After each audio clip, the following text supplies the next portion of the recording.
कल्पना कीजिए कि एक बहुत बड़ा कंस्ट्रक्शन प्रोजेक्ट अभी-अभी पूरा हुआ है।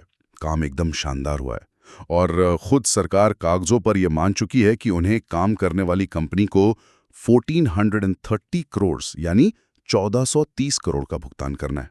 जो कि एक बहुत ही मैसिव अमाउंट है। बिल्कुल। लेकिन फिर भी महीनों बीत जाते हैं और एक भी पैसा नहीं आता। आज के इस गहराई भरे विश्लेषण में हम इसी तरह की चौंकाने वाली सच्चाइयों का सामना करने वाले हैं। आज हमारे पास केएनआर कंस्ट्रक्शंस लिमिटेड यानी केएनआरसीएल की तीसरी तिमाही Q3 FY26 की अर्निंग्स कॉल के डॉक्यूमेंट्स हैं।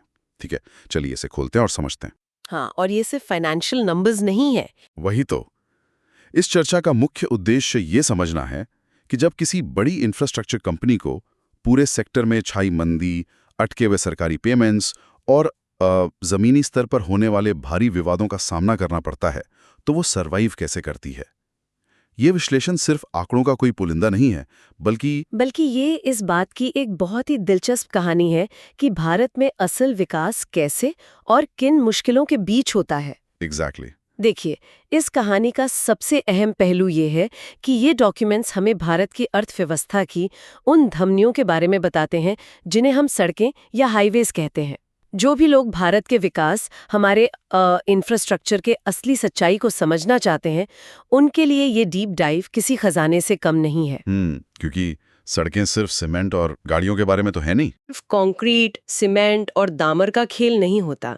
अगर सड़क या कोई पुल बनाने वाली कंपनी फाइनेंशियल क्राइसिस में फंसती है या कानूनी पैचरों में उलझ जाती है, तो इसका सीधा असर अर्थव्यवस्था की स्पीड पर पड़ता है। माल ढुलाई महंगी हो जाती है। बिल्कुल, लॉजिस्टिक्स का खर्चा बढ़ जाता है और आखिरकार आम इंसान की रोजमर्रा की जिंदगी अफेक्ट होती है।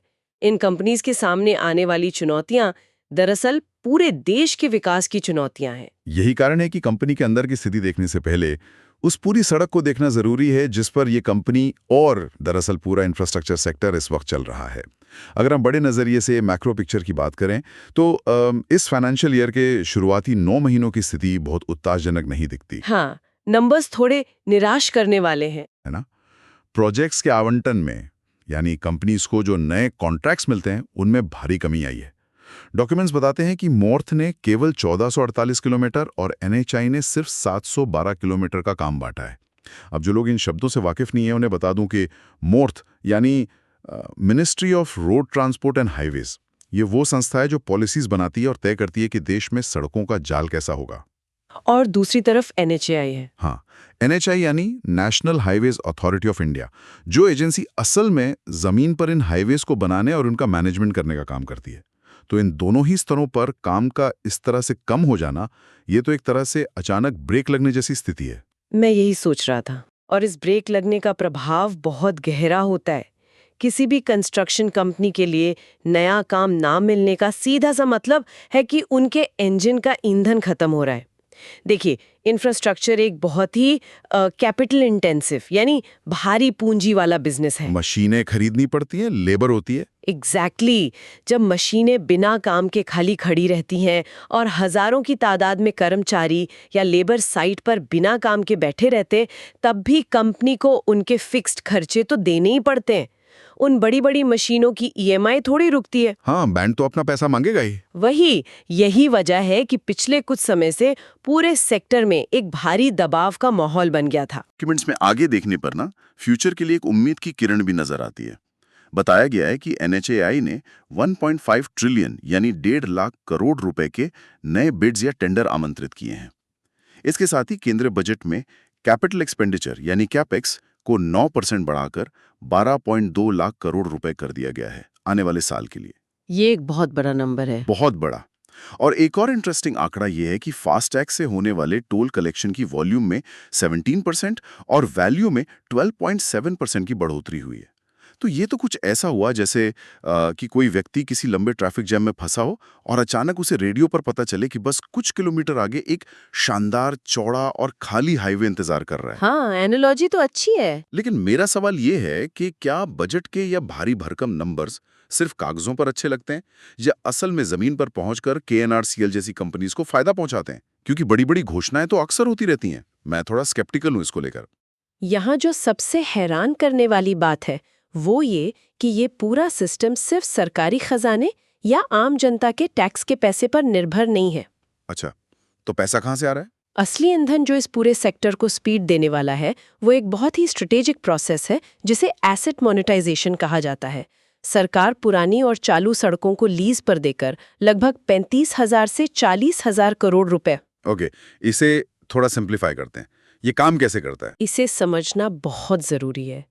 सरकार या NHAI पहले अपने पैसे से एक सड़क बनाती है, उस पर टोल शुरू होता है। फिर उस चलती भी टोल वाली सड़क को किसी बड़े फॉरेन फंड या पेंशन फंड को टोल ऑपरेट ट्रांसफर यानी TOT मॉडल के तहत लंबी लीज पर दे दिया जाता है। मतलब एक तरह से किराए पर दे दिया लंबे समय के लिए। एकदम सही। वहां से जो एक मुश्त पैसा, एक बड़ा अपफ्रंट अमाउंट सरकार के पास आता है, उससे नई सड़कें बनाई जाती हैं। और अभी आपने जो फास्टैग कलेक्शन में ग्रोथ की बात की ना, हाँ, 17% वॉल्यूम ग्रोथ। वो इसी एसेट मोनेटाइजेशन को सक्सेसफुल बनाती है। फास्टैग की वजह से टोल कलेक्शन में ट्रांसपेरेंसी आई है। अब इन्वेस्टर्स को साफ तौर पर दिखता है कि एक स्पेसिफिक सड़क से कितनी पक्की कमाई हो रही है। ये सरकार की अपने बजट पर निर्भरता कम करने की एक शानदार स्ट्रैटेजी है। वाह, ये तो एक बहुत ही बेहतरीन साइकिल है। पुरानी सड़क का अधिकार बेचो, वहां से पैसा निकालो और उसे नई सड़क बनाओ। लेकिन अगर मैक्रो स्टार पर हाईवे इतना शानदार हो रहा है और पैसा भी आ रहा है, तो फिर KNRCL का अपना इंजन अभी आवाज क्यों कर रहा है? मेरा मतलब है, ये बात हमें कंपनी के अपने फाइनेंशियल फिगर्स की तरफ ले जाती है। हाँ, Q3 के नंबर्स थोड़े प्रेशर में हैं। तीसरी तिमाही में कंपनी के मार्जिन्स में गिरावट आई है। डॉक्यूमेंट्स में इसके 3 मुख्य कारण बताए गए हैं। पहला, उनके पुराने और ज्यादा मुनाफा देने वाले प्रोजेक्ट्स खत्म हो रहे हैं। इसका मतलब है कि नया रेवेन्यू कम आ रहा है, लेकिन फिक्स खर्चे वैसे के वैसे हैं। जो हमने पहले डिस्कस किया था, मशीन्स और लेबर वाला पॉइंट। एग्जैक्टली। दूसरा कारण है, एक कंस्ट्रक्शन के दौरान ब्रिज में हुई दुर्घटना या किसी टेक्निकल खराबी के कारण रीवर्क होना, जिसकी वजह से अचानक 20 करोड़ रुपए का एक्स्ट्रा खर्चा आ गया। और तीसरा जो मुझे सबसे ज्यादा चौंकाने वाला लगा, वो है सब कॉन्ट्रैक्टिंग वाले पाइपलाइन प्रोजेक्ट्स लेना, जिनमें मार्जिन सिर्फ 3 से 4% होता है। मतलब इतना कम मार्जिन। यहीं पर हमें किसी भी बड़ी कंपनी की क्राइसिस मैनेजमेंट या संकट के समय काम करने की स्ट्रैटेजी को गहराई से समझना होगा। ये जो 20 करोड़ का नुकसान हुआ, वो इस बिजनेस का एक ऑपरेशनल रिस्क है। कंस्ट्रक्शन एक ऐसा काम है जहां मौसम, मिट्टी की स्थिति या किसी इंजीनियरिंग फॉल्ट के कारण अचानक खर्चे बढ़ सकते हैं। वो नॉर्मल है। पर वो 3-4% मार्जिन वाले प्रोजेक्ट्स। हाँ, जो कम मार्जिन वाले प्रोजेक्ट्स लिए गए हैं, वो किसी मजबूरी से ज्यादा एक सोची समझी स्ट्रैटेजी का हिस्सा है। देखिए, जब पुराने प्रोजेक्ट्स खत्म हो रहे हो और मार्केट में नए सरकारी टेंडर आने में समय लग रहा हो, तो एक गैप आ जाता है। एक खाली समय। बिल्कुल। उस खाली समय में कंपनी अपनी भारी भरकम मशीनरी और वर्कफोर्स को यूं ही खाली नहीं छोड़ सकती। लेकिन 3-4% मार्जिन पर काम करना, ये तो कुछ ऐसा लग रहा है जैसे किसी इंसान को अपना पुराना और कीमती फर्नीचर इसलिए बेचना पड़ रहा है ताकि वो अपने घर का किराया दे सके। सुनने में ऐसा लग सकता है, पर मेरा पॉइंट ये है कि जब मार्जिन्स पहले से ही इतने दबाव में हैं, तो क्या इतने कम मुनाफा वाले सब कॉन्ट्रैक्टिंग प्रोजेक्ट्स लेना एक खतरनाक कदम नहीं है? इससे तो कंपनी की बैलेंस शीट और भी कमजोर दिखनी चाहिए। और शायद इसी डर से निपटने के लिए कंपनी ने एक और बड़ा कदम उठाया है। वो अपनी 4 SPV यानी स्पेशल पर्पस व्हीकल्स बेच रही हैं, जिससे उन्हें 1543 करोड़ रुपए की भारी भरकम कैश रकम मिलेगी। हाँ, ये एक बहुत बड़ा मूव है। और इससे मार्च तक उनका कुल कर्ज 2400 करोड़ से घटकर लगभग 500 करोड़ रह जाने की उम्मीद है। अगर हम इसे बड़े नजरिए से जोड़कर देखें, तो ये सिर्फ मुनाफा कमाने का नहीं, बल्कि लिक्विडिटी यानी कैश फ्लो और सर्वाइवल का खेल है। देखिए, 3-4% मार्जिन वाले प्रोजेक्ट्स कागजों पर शायद कोई बड़ा प्रॉफिट ना दें, लेकिन वो कंपनी के अंदर कैश का आना जाना बनाए रखते हैं। वर्किंग कैपिटल मिलती रहती है। एग्जैक्टली। वो भारी मशीनों को एक जगह खड़े रहकर जंग लगने से रोकते हैं, और सबसे जरूरी बात, वो स्किल्ड लेबर और इंजीनियर्स को काम में लगाए रखते हैं ताकि वो नौकरी छोड़कर किसी और कंपनी में ना चले जाएं। क्योंकि जब नया बड़ा काम आएगा ना, तो नई टीम खड़ी करने में जो समय और पैसा लगेगा ना, वो इस कम मार्जिन के नुकसान से कहीं ज्यादा होगा। ये बात तो है। टीम रिटेन करना जरूरी है। और ये जो SPV बेचने वाली बात मैंने की, उसके पीछे का क्या मैथमेटिक्स है? क्योंकि कई लोगों को लग सकता है कि अपनी संपत्ति या एसेट्स बेचना एक कमजोरी की निशानी है। ऐसा लगता है कि कंपनी डेस्परेट है। दरअसल ये कोई कमजोरी नहीं बल्कि एक मास्टर स्ट्रोक है। सबसे पहले तो ये समझना होगा कि एसपीवी यानी स्पेशल पर्पस व्हीकल आखिर होता क्या है। जब कोई कंपनी कोई बड़ा हाईवे प्रोजेक्ट लेती है तो वो सिर्फ उस एक प्रोजेक्ट के लिए एक अलग छोटी कंपनी बना देती है जिसे एसपीवी कहते हैं। इसका फायदा क्या है? इसका सबसे बड़ा फायदा ये होता है कि उस प्रोजेक्ट का फाइनेंशियल रिस्क मूल कंपनी यानी पेरेंट कंपनी पर नहीं आता। ये पानी के जहाज में अलग अलग कंपार्टमेंट्स बनाने जैसा है। अगर एक कंपार्टमेंट में पानी भर भी जाए तो पूरा जहाज नहीं डूबता। केएनआरसीएल ने अपनी ऐसी 4 एसपीवीज को क्यूब हाईवेज नाम के एक बड़े फंड को बेचा है।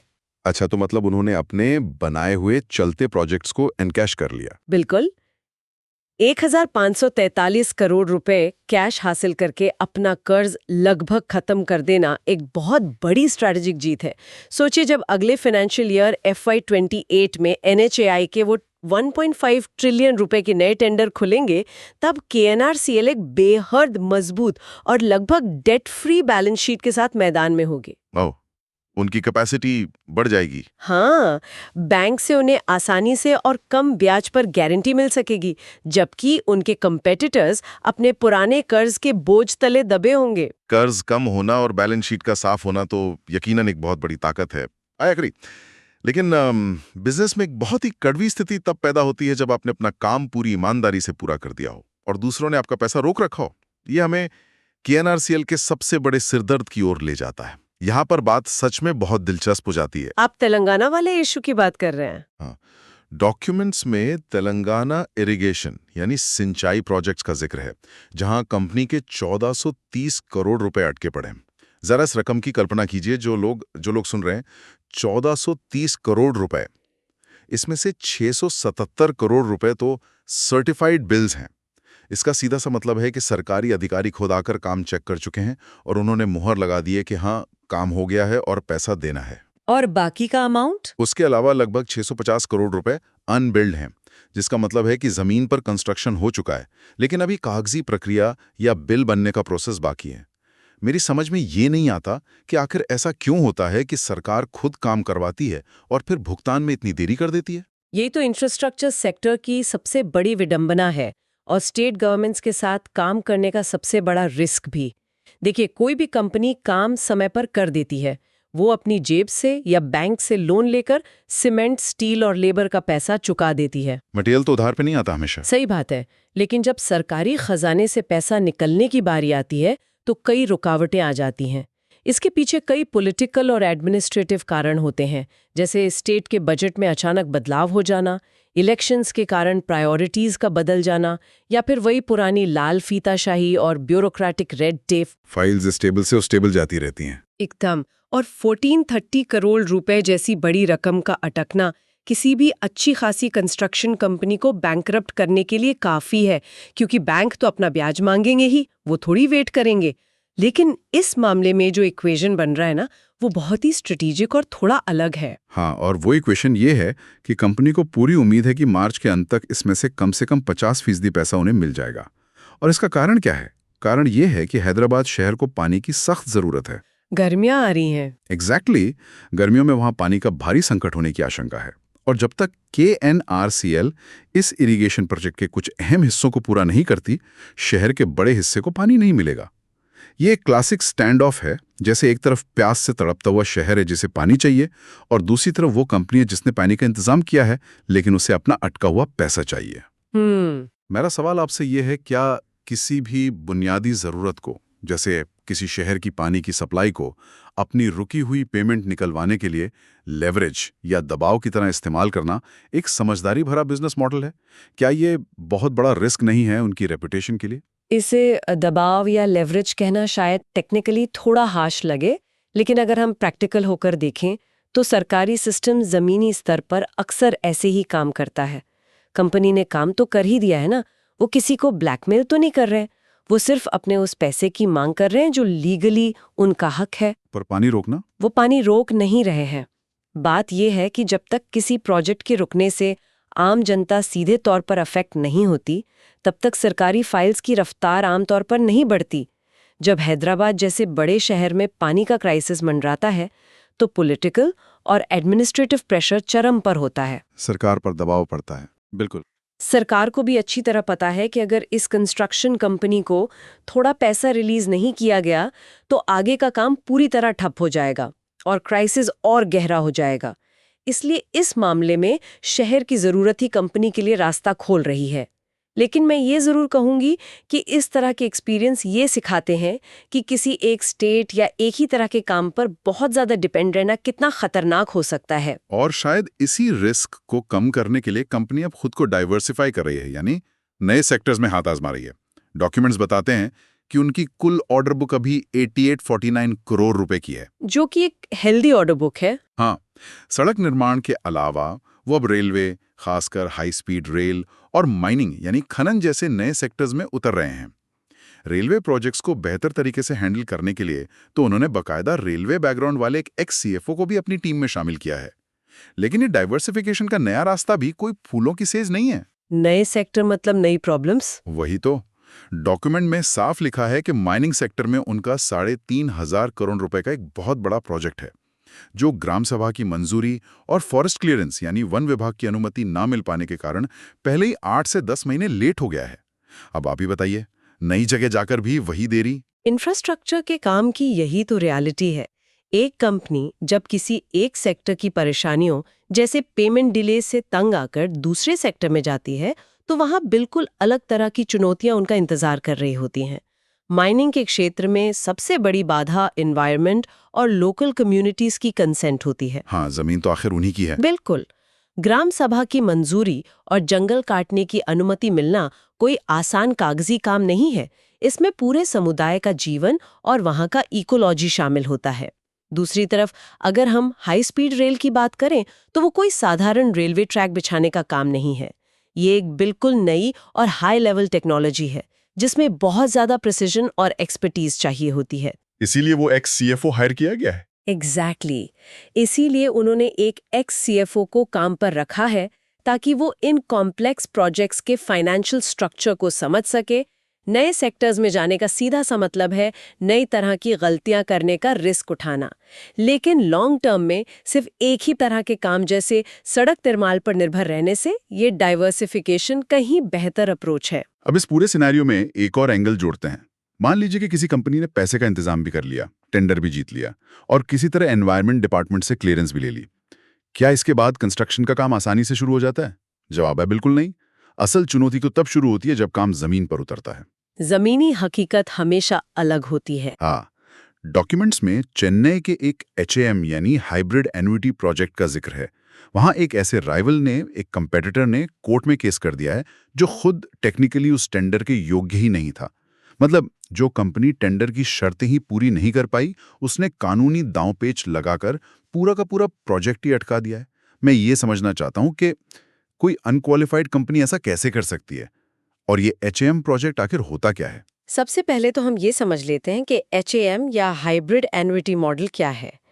इस मॉडल में सरकार कंस्ट्रक्शन के दौरान टोटल कॉस्ट का 40% हिस्सा कॉन्ट्रैक्टर को देती है और बचा हुआ 60% हिस्सा सड़क बनने के बाद अगले कई सालों में किश्तों में यानी एन्युटी के रूप में देती है। मतलब आधा पैसा पहले, आधा बाद में किश्तों में। लगभग।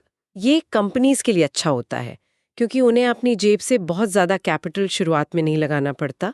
लेकिन जो आपने कोर्ट केस वाली बात पूछी ना, वो भारत के लीगल और एडमिनिस्ट्रेटिव सिस्टम की एक बहुत बड़ी खामी को उजागर करती है। कई बार जो कंपनीज टेंडर हार जाती हैं या अनक्वालिफाइड साबित हो जाती हैं, वो टेंडर प्रोसेस की किसी छोटी सी टेक्निकल कमी को आधार बनाकर कोर्ट में रिट पिटिशन दायर कर देती हैं, सिर्फ परेशान करने के लिए। कई बार हाँ, अदालतें अक्सर प्रोसीजर की जांच पूरी होने तक काम पर स्टे लगा देती हैं। कुछ केसेस में ये हारने वाली कंपनीज का एक हथकंडा होता है, ताकि वो काम रोककर जीतने वाली कंपनी पर दबाव बना सकें या फिर कोई सेटलमेंट कर सकें। और जब तक कोर्ट का ऑर्डर नहीं आता, महीनों तक काम रुका रहता है, जिससे प्रोजेक्ट की कॉस्ट बढ़ती जाती है। ये तो ऐसा है कि मान लीजिए कोई व्यक्ति अपने सपनों का घर बनाने जाए, उसके पास पैसा भी है, मजदूर भी हैं और अचानक पता चले कि किसी दूर के पड़ोसी ने, जिसका उस जमीन से कोई लेना देना नहीं है, सिर्फ परेशान करने के लिए कोर्ट से स्टे ऑर्डर ले लिया है। और अगर कंपनी कोर्ट के इस चक्रव्यूह से बच भी जाए तो जमीन अधिग्रहण यानी लैंड एक्विजिशन की समस्या सामने आ जाती है, जो कि सबसे बड़ी प्रॉब्लम है इंफ्रास्ट्रक्चर में, है ना। डॉक्यूमेंट में केरला के एक प्रोजेक्ट जिसे पैकेज 5 कहा गया है, उसका एग्जाम्पल है। वहां रूल के मुताबिक कंपनी को 100% जमीन मिलनी चाहिए थी प्रोजेक्ट शुरू करने से पहले, लेकिन स्टेट गवर्नमेंट केवल 50-55% जमीन ही दे पाई है। ऊपर से वहां के लोकल लोग नाराज हैं और काम रोक रहे हैं क्योंकि उन्हें सर्विस रोड जैसी बुनियादी सुविधाएं नहीं दी गई हैं। मुझे ये समझ नहीं आता कि क्या सरकारी एजेंसीज का काम करने का मॉडल ही इतना खराब है, जहां जमीन पूरी तरह एक्वायर किए बिना ही टेंडर बांट दिए जाते हैं। इससे एक बहुत ज़रूरी सवाल उठता है। ये सिचुएशन साफ तौर पर दिखाती है कि इंफ्रास्ट्रक्चर का काम सिर्फ कंक्रीट, स्टील और डिज़ाइन की इंजीनियरिंग नहीं है। ये पूरी तरह से ह्यूमन ज्योग्राफी यानी मानवीय भूगोल और सोशियोलॉजी का मुद्दा है। अक्सर सरकारें पब्लिक को ये दिखाने के दबाव में होती हैं कि विकास का काम तेजी से चल रहा है। Vote bank politics. बिल्कुल। इस जल्दबाजी में पूरी जमीन का अधिग्रहण किए बिना ही प्रोजेक्ट्स के टेंडर निकाल दिए जाते हैं। अब होता यह है कि कंस्ट्रक्शन कंपनी अपनी मशीनें लेकर वहां पहुंच जाती है, लेकिन जिस किसान या लोकल नागरिक की जमीन ली गई है उसे अगर अभी तक मुआवजा नहीं मिला है या वादा की गई सर्विस रोड नहीं मिली है तो उसका गुस्सा सीधा उस कंपनी के वर्कर्स पर निकलता है। सरकार तो वहां होती नहीं फेस करने के लिए। तो ऐसे में कोई भी कंपनी क्या रास्ता अपना सकती है, क्योंकि बिना जमीन के तो सड़क हवा में बन नहीं सकती। यहाँ पर KNRCL की स्ट्रैटेजी बहुत ही प्रैक्टिकल नजर आती है। वो सरकार से या लोकल लोगों से लड़ने के बजाय एक बीच का रास्ता निकाल रहे हैं। वो इस कोशिश में है कि उन्हें जितनी भी जमीन मिली है, यानी वो 50-55% हिस्सा, कम से कम उसी पर कंस्ट्रक्शन पूरा कर लिया जाए। ऐसा करके वो अर्ली PCOD यानी प्रोविजनल कमर्शियल ऑपरेशन डेट हासिल करने का टारगेट रख रहे हैं। इसका क्या मतलब हुआ संत प्रगोषा में? आसान भाषा में कहें तो जितना काम पूरा हो गया है उसका सरकारी सर्टिफिकेट ले लो और कम से कम उतने हिस्से का पैसा तो निकाल लो। जिन हिस्सों में विवाद है उन्हें बात के लिए छोड़ दो। ये इस तरह की जमीनी समस्याओं से निपटने का एक बहुत ही प्रैक्टिकल कदम है। व्यावहारिक होना ही पड़ता है जब आप हर तरफ से ऐसी चुनौतियों से घिरे हों। लेकिन इन तमाम मुश्किलों के बीच डॉक्यूमेंट्स में एक बहुत ही पॉजिटिव खबर भी है। कंपनी ने हैदराबाद में मूसी नदी पर एक आइकॉनिक ब्रिज बनाने का 319 करोड़ रुपए का टेंडर जीता है, जिसे उन्हें 24 महीने के अंदर पूरा करना है। ये उनके पोर्टफोलियो में एक बहुत अच्छा एडिशन है, जो ये दिखाता है कि तमाम कानूनी, फाइनेंशियल और जमीनी दिक्कतों के बावजूद काम तो चल ही रहा है और नई अट्रैक्टिव चीजें कंपनी के साथ जुड़ रही हैं। बिल्कुल। और मैं बता दूं, ये आइकॉनिक ब्रिज सिर्फ पैसा कमाने का एक जरिया नहीं है। इस तरह के प्रोजेक्ट्स किसी भी कंपनी की ब्रांड वैल्यू को कई गुना बढ़ा देते हैं। जब कोई कंपनी शहर के बीचों बीच एक ऐसा पुल बनाती है जो देखने में अट्रैक्टिव हो और टेक्निकली एडवांस्ड हो, और वो भी टाइम लिमिट के अंदर, तो ये उनके लिए एक बहुत बड़ा शोकेस बन जाता है। एक तरह से उनका रिज्यूमे स्ट्रांग हो जाता है। एकदम सही।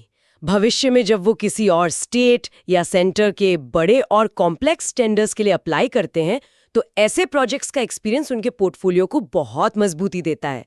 ये दिखाता है कि वो सिर्फ सड़कें नहीं बल्कि कॉम्प्लेक्स स्ट्रक्चर्स भी बना सकते हैं। तो इस सब का आखिर क्या मतलब है? अगर हम आज के इस पूरे विश्लेषण को समेटें तो KRRCL की ये अर्निंग्स कॉल दरअसल सिर्फ फाइनेंशियल नंबर्स का ब्यौरा नहीं है, बल्कि ये एक सर्वाइवल और फ्यूचर प्रूफिंग का मास्टर क्लास है।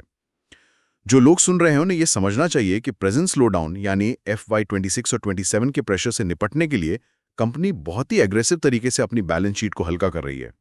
हाँ, वही उनका मेन फोकस है। वो अपने एसेट्स, अपनी SPVs बेच रहे हैं ताकि 1543 करोड़ रुपए कैश आएं और कर्ज का बोझ उतार सकें।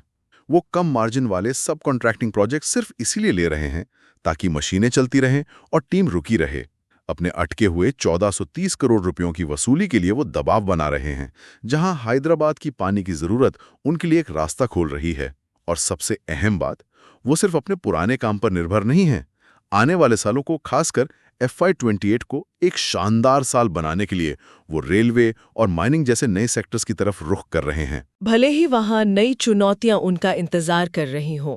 अगर शॉर्ट में कहा जाए तो ये एक ऐसी कंपनी का एग्जाम्पल है जो आने वाले बड़े अपॉर्चुनिटीज के लिए खुद को अंदर से स्ट्रॉन्ग कर रही है।